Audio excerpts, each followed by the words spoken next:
नमस्कार.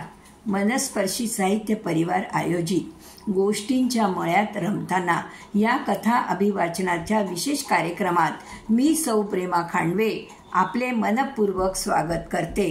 आज मी सुप्रसिद्ध लेखक वाम चोरघडे यांच्या सुनबाई या प्रसिद्ध कथेचे अभिवाचन करणार आहे. एका मार्मिक लोककथा कहाणीच्या स्वरूपात समरसतेने सांगितली आहे. ऐका तर मग. एक 12 वर्षाची धिटुकली पोर, लाडाची राधा, आवडती जनांची, आईच्या प्राणांची, आपुल्या बाबाच्या आपल्या भावाची एकलीच धाकलीच. वर्ष झाली 12, नवतीचा लागला वारा. पोरीला साडी, बसायला गाडी, सोबतीला हवा गडी, नवरीला नवरा पहा. या गावी जा, त्या गावी जा, शोधा नवरा. कुळ पहा, धन पहा, दौलत पहा, सासू पहा, सासरा पहा, धीर नणंद हवे, गाडी, घोडे, वासरू, शिंगरू, नोकर, चाकर, गावकरी, मानकरी. दिसले असे घर दिसले. तो पहा मजला कसा छान सजला. पोरीला सासर हेच. झाली लाडाची राधा परिणली. लगीन झाले, सासरी आली, वर्षाची 12. गगनाची तारा चमचम छुमछुम घरी आली सून. पहा तिचे गुण, आल्या शेजारणी पाहू द्या सून. फुलासारखी नाजूक, सांभाळा सासूबाई. सकाळ झाली सूर्य उगवला, सांज झाली सूर्य मावळला. दिवसा मागून दिवस गेले, आता सुनेचे कौतुक पुरे झाले. या सूनबाई करा आता काम. पाट मांडा, पाणी घ्या, उष्टी काढा, धुणे पडले धुवून काढा. सकाळ झाली कामाला लागा, दुपार झाली म्हणू नका. खाल्लं काय काही नाही, निपते कसे असे असे.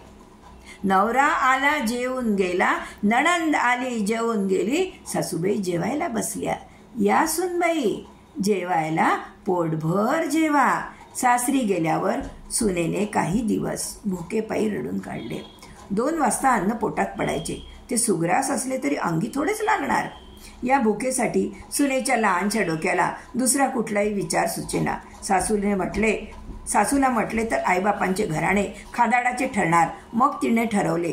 कोठी घरातील फडताळ, ताण लाडू, भूक लाडू असतात. सासूबाई आंघोळ केल्यावर देवपूजा करतात. त्यावेळी स्वयंपाकघरात कोणीच राहत नाही. ही संधी देवानेच आपणाला दिली.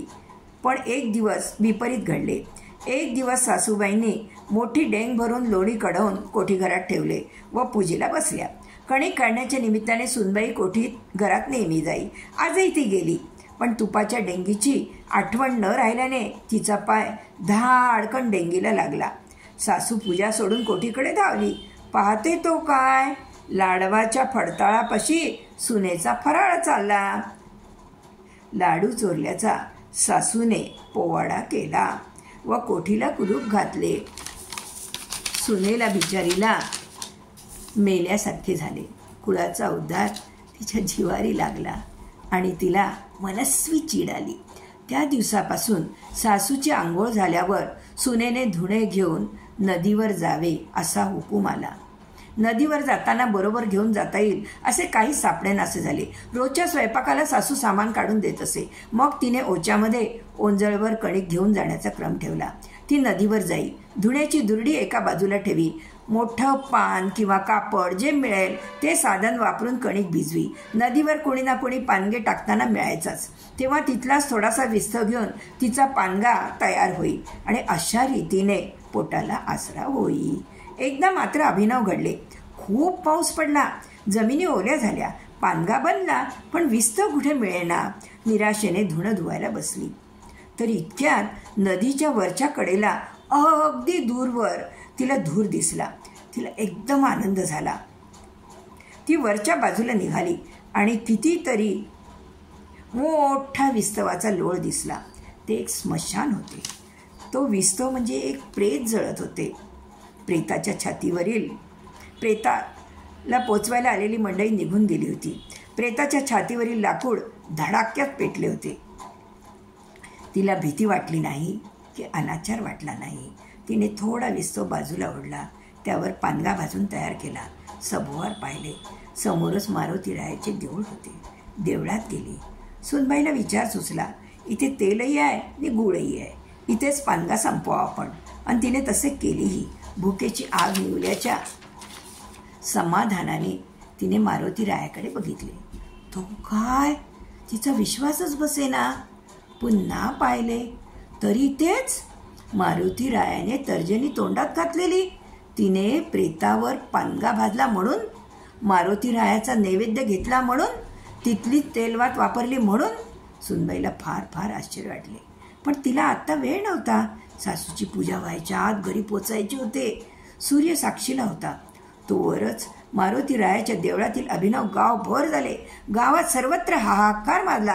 सगळा गाव स्मशानाकडे धावला. गाव पाटीलाला सर्वांनी करुणा वाकली, पण सारं व्यर्थ गेलं. मारुती रायाचं बोट तसंच तोंडात राहिलं. सुनबाई रोजच्याप्रमाणे नदीवर आली. मन अस्वस्थ. आज तिने पानगाही नाही खाल्ला. अखेर मनाशी विचार पक्का केला. घरी गेल्यावर दुपारी नवऱ्याची गाठ घेतली. तुम्ही पाटलांना सांगा की तुमची सून मारुतीचे बोट काढून द्यायला तयार आहे. त्याने तिचे म्हणणे हसण्यावारी नेले. तेव्हा तुम्ही जाऊन सांगता, नाहीतर मी जाते. तेव्हा तो दुपारीच पाटलाकडे गेला. पाटील बाबा, तुमची सून म्हणते की मी मारुती रायाची शांती करते.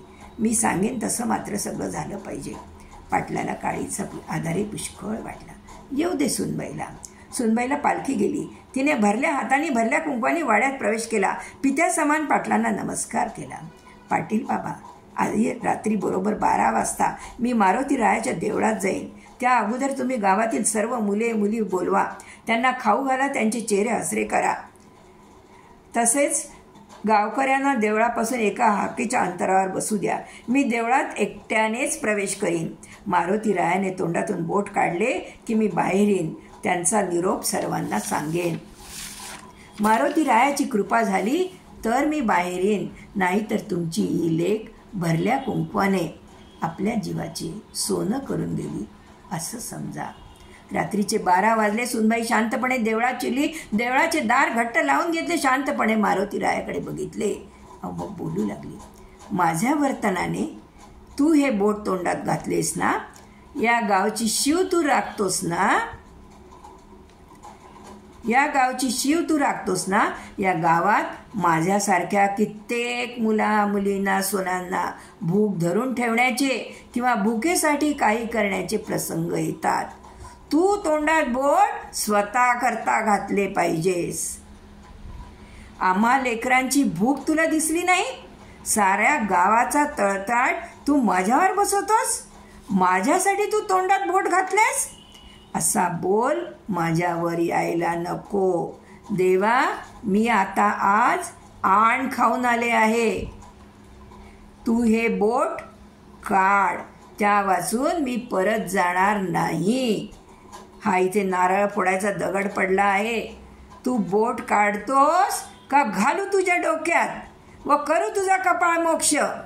तूही भंगशील आणि त्याच दगडाने माझाही कपाळ मोक्ष करीन. तू देव झालास तरी प्रश्न माझ्या अब्रूचा आहे.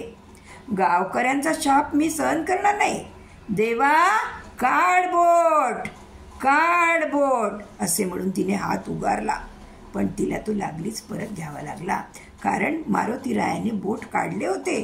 तिने भक्तिभावाने चरणी डोई ठेवली व ती बाहेर आली. पाटील वाटच पाहत होते. धावत जाऊन देवळात पाहिले तो मारुती राय शांत झालेले. तिने मारुती रायाचा निरोप पाटलांना सांगितला की गावातील मुलांच्या लेकी सुनांची उपासमार होऊ देऊ नका. गावची अब्रू सांभाळा. त्यानंतर गावात कुणीही मुलं कधीही उपाशी राहिली नाहीत. आमची गोष्ट सरो, तुमचे आमचे पोट भरो. श्रोते हो, ही कथा मला भावली. तुम्हाला ही कथा कशी वाटली ते सांगा. आपल्या बहुमूल्य प्रतिक्रिया कमेंट बॉक्समध्ये द्या.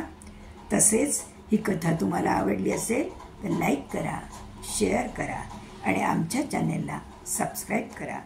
धन्यवाद मंडळी.